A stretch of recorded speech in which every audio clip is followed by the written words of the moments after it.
Welcome back to Mock Draft Madness, day 44 of doing a mock draft every single day until the NFL draft on April 25th. If you don't know ball and want to know ball, be sure to subscribe, leave a like, let me know in the comments your favorite and least favorite pick from this mock draft, as well as trade scenarios. I'm a little bit behind on comments. I plan on getting to those tomorrow, so if you left a trade scenario, I will try to work that out tomorrow or Tuesday. The plan is to probably do a 2-round mock on Monday, so tomorrow, and then, like I said, we'll do our regular 1-round mocks. We got one more 2-round mock, and then we have a 3-round mock on the day of the draft that we're going to record the night before, so we might release it the night before. I don't really know how we're going to do it just yet or when we're going to release it, but then I'm going to finish it off with a 1-round mock. We are 11 days away from the NFL draft, and with that being said, the Chicago Bears are going to select Caleb Williams, and then I am going to go Drake May to the Washington Commanders. I think he has a lot more upside than a guy like Jaden Daniels. Yes, Jaden Daniels is a little bit more ready-made, but you'd expect that out of a fifth-year player, and especially with the talent he had around him last year. At number 3, we have the New England Patriots. I've had them go J.J. McCarthy here before, but I'm going to go Jaden Daniels. At number 4, we have Marvin Harrison Jr., and I saw an interesting piece here about the Chargers not wanting to trade back with the Vikings. It just stems from the fact that Jim Harbaugh was not hired by the Vikings a little bit ago, like 2 years ago in 22. Obviously, I think that wouldn't hold up a trade, but I just thought it was a funny little thing I saw. And with the Chargers on the board here, I do feel like they'll probably go with a wide receiver, and I've had them going Malik Neighbors, but I'm going to give them Rome Odunze, which allows the Giants, who I've had them taking Malik Neighbors over and over again when they get to their pick at number 6. I do think, they're definitely going to go probably receiver. If we want to switch it up, though, I'm sure there's a team that might want to come up and get JJ. I don't know whether it's going to be, the Raiders, the Broncos, or the Vikings, but that's what I'm actually going to do is I'm going to trade back with the New York Giants, with the Denver Broncos, and they're going to come up and get J.J. McCarthy. So maybe a second next year gets it done, and we're going to offer this trade, and the Denver Broncos are now on the clock, and they are going to take J.J. McCarthy. At number 7, we have the Tennessee Titans. While I think they're probably going to go tackle here, I think it is also a possibility that they do go Brock Bowers. So once every 10 mocks, I'll throw Brock there. So that's what I'm going to do today, just to mix up the draft board a little bit here. I think, honestly, if you pass up on Joe Alt and go Brock Bowers, you kind of have some bigger issues at GM, in my opinion, just because Joe Alt can be one of those guys who's such a stud for you on the line for the next 10 years that it's really hard to pass up. I do think there are teams that could possibly want to come up and get a guy like a Joe Alt. It is possible that the Jets may want to just swap really quick with the Falcons and pick them, but I'm just going to run down the board here, and I'm going to go Dallas Turner at 8, Malik Neighbors at 9, self-explanatory. The Bears need a, player at receiver outside of DJ Moore in the 2025 season, and I feel like an extension to Keenan Allen could happen based on what happens at 9 for the Bears. If one of the top 3 receivers are there, I think it is very possible that they don't extend Keenan Allen. If one of the receivers is not there, I think they do extend Keenan Allen. I think it is kind of determined on kind of where they go in the draft, and who knows? He may have a good year, and they may extend him anyway. At number 10, we have the New York Jets, and Joe Alt is a slam dunk pick. At number 11, we have the Minnesota Vikings on the clock. Now, obviously, they weren't one of the teams that traded up, and they weren't able to get one of their guys. I think, unfortunately, they can probably wait to go get their guy at 23. I don't see the Raiders taking him first if the Broncos already moved up. So with that being said, I do think they need help on the defensive interior, and I think they could actually benefit from a guy like a Byron Murphy. I also think they could go with a corner here in Terrion Arnold. With the New York Giants on the clock, I think this might be a reality for them. They could take a guy like a Michael Penix, but they do have a second round pick, so that may be something you want to target. And with Brian Thomas Jr. here on the board, I think 15 is really when he can start to go, but it's also possible teams are very, very high in him. You can also, I forget who said it. It wasn't Dane Brugler. I think he was quoting somebody, but or no, it was Chris Sims. And regardless of how you feel about Chris Sims, he always backs up his takes, even if they're a little bit out there. And he was just saying that you cannot be high enough on Brian Thomas Jr. And the Giants really do need, that extra, kind of punch on offense. They don't have that dominant number one receiver. And yes, I don't know if Brian Thomas would benefit necessarily having to be the alpha right away, but if you look at the Giants from a team building perspective, they are able to add a very, very talented, high potential receiver. They have Daniel Jones. They can go get a quarterback in the second round, because even if I don't see the Raiders going with a quarterback in the first. I just really don't. And they have 2/3, they have a second, they have 2 seconds next year. They have capital to go up and get a guy. They could ride it out this last year with Daniel Jones. I don't really think they should, but I think that is a route that they could take. With the Las Vegas Raiders on the clock, I think, they might go. They might lean cornerback, and I think they could also lean tackle.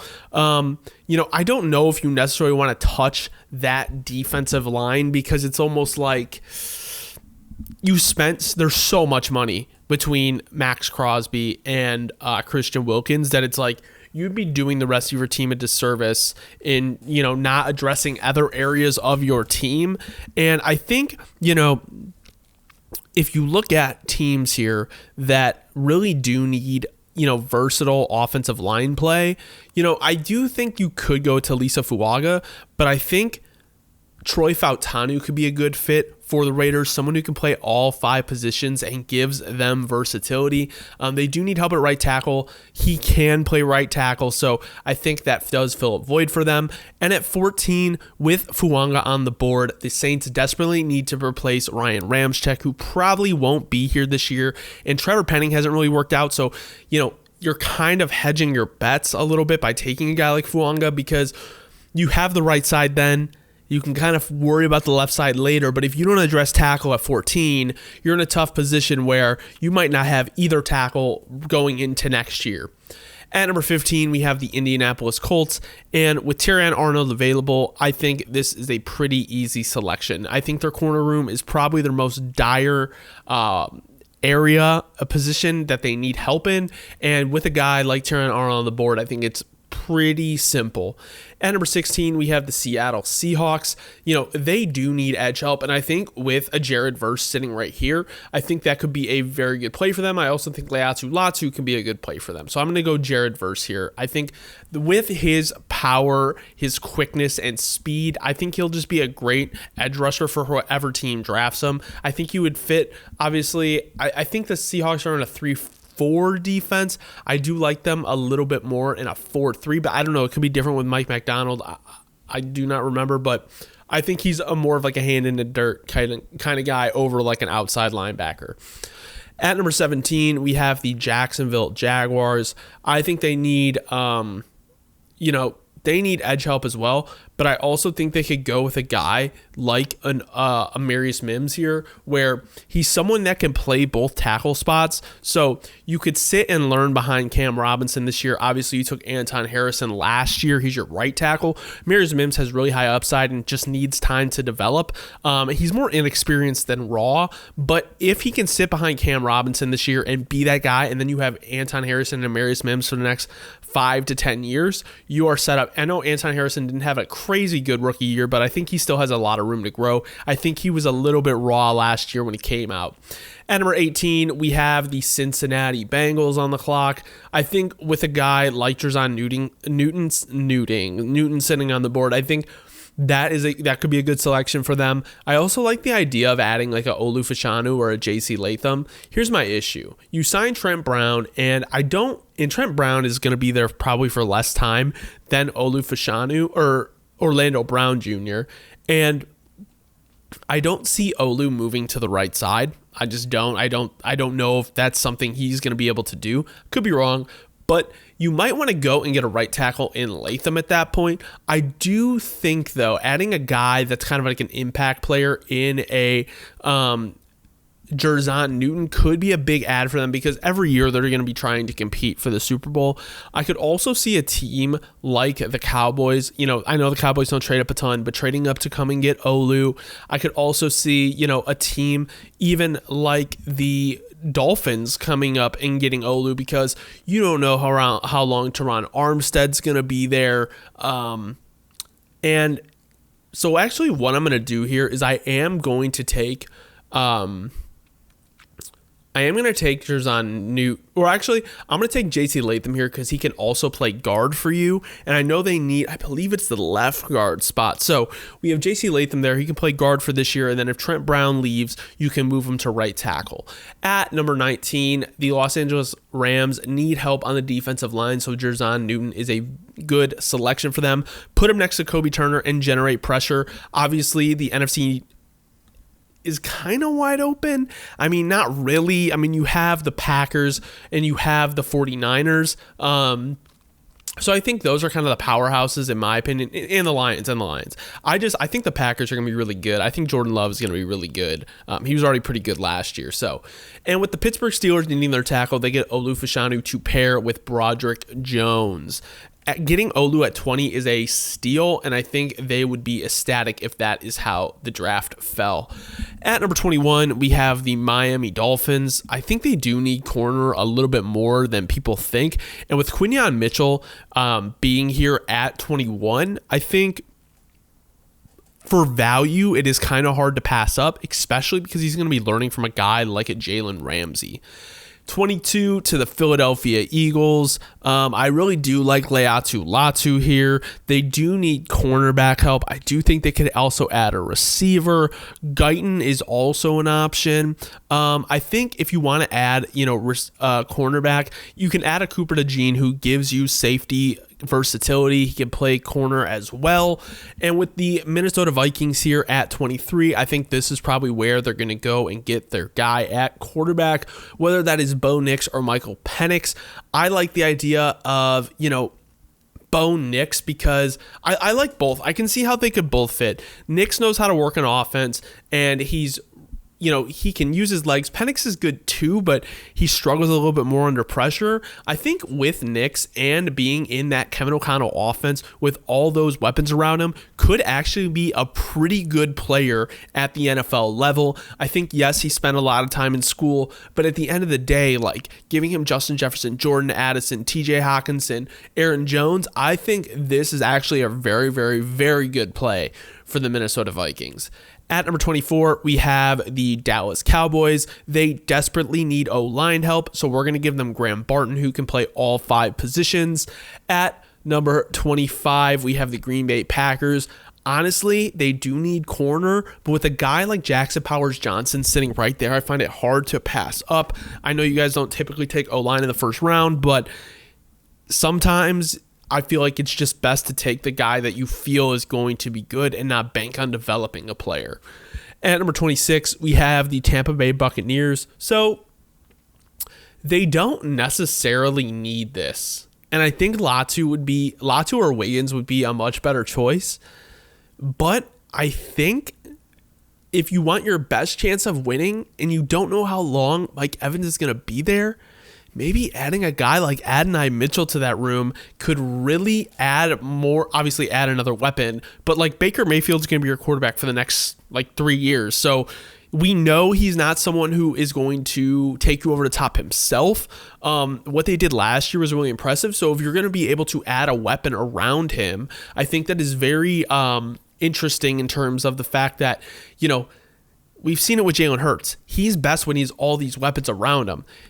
Baker's best receiving core was last year, and he threw for 4,000 yards. So adding another weapon like an Adonai Mitchell, a fast, big receiver that he can throw the ball to, we know he loves Mike Evans. Let's bring in Mike Evans' successor in Adonai Mitchell. 27 to the Arizona Cardinals. I am going to give them Laiatu Latu. They just need talent all over the field. So anywhere you pick here is not wrong. You already got Marvin Harrison Jr. 28 to the Buffalo Bills. I do think they need a little bit of help in the CB room. I don't think that's the most dire thing in the world. I think they do need wide receiver desperately bad. So I'm actually going to give them a guy in Ricky Pearsall. I've gone Lamb McConkey. I've gone all these three guys. I'm going to mix it up.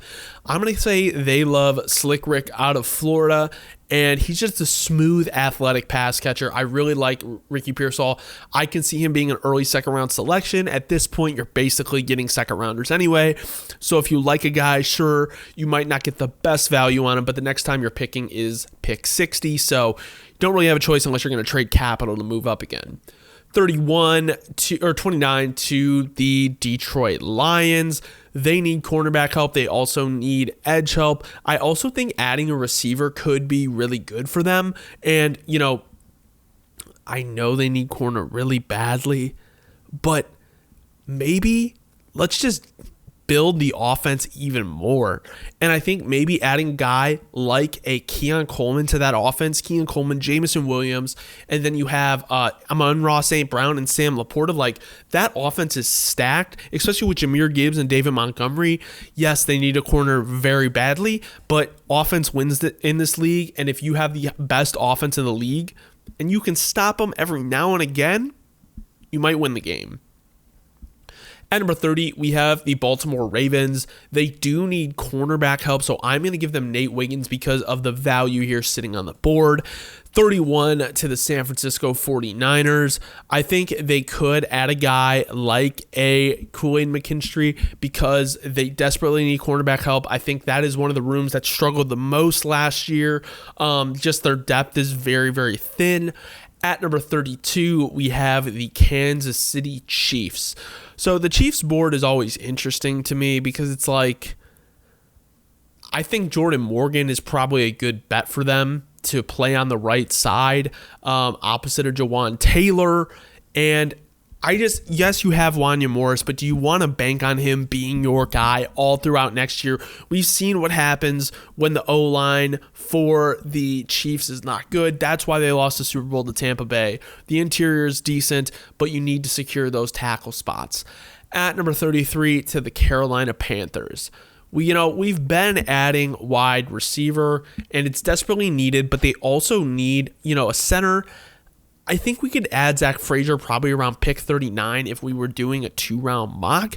The thing with the Panthers is they could really add anywhere on the line outside of like interior offensive line, interior defensive line. I think they do need edge. So I'm going to give them Chop Robinson, and then they can grab a center or a wide receiver at pick 39. Thank you guys so much for watching. This has been Mock Draft Madness Day 44. If you don't know ball and want to know ball, be sure to subscribe. Leave a like. Let me know in the comments your favorite and least favorite pick from this mock draft, as well as trade scenarios. 11 days away from the draft. Thank you guys. Have a great rest of your night.